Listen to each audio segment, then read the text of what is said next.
بسم الله الرحمن الرحيم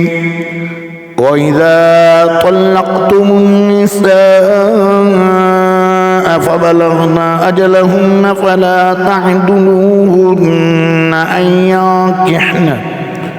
أن ينكحن أزواجهن إذا تراضوا بينهم بالمعروف ذلك يوعظ به من كان منكم يؤمن بالله واليوم الآخر ذلكم أزكى لكم وأطهر والله يعلم وأنتم لا تعلمون والوالدات يرضعن أولادهن حولين كاملين لمن أراد أن يتم الرضاعة وعلى المولود له رزقهن وكسوتهن بالمعروف لا تكلف نفس إلا وسعها لا تضار والدة بولدها ولا مولود له بولده وعلى الوارث مثل ذلك فإن أرادا فصالا عن تراض منهما وتشاور فلا جناح عليهما وإن أردتم أن تسترضعوا أولادكم فلا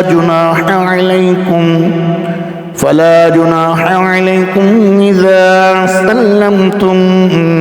ما آتيتم بالمعروف واتقوا الله واعلموا أن الله بما تعملون بصير والذين يتوفون منكم ويذرون أزواجا يتربصن بأنفسهن أربعة أشهر وعشرا فإذا بلغن أجلهن فلا جناح عليكم فيما فعلن في أنفسهن بالمعروف والله بما تعملون خبير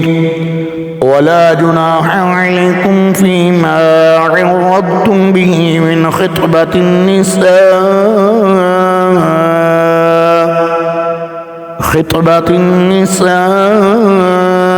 أو أكننتم في أنفسكم علم الله أنكم ستذكرونهن ولكن لا تواعدوهن سرا إلا أن تقولوا قولا معروفا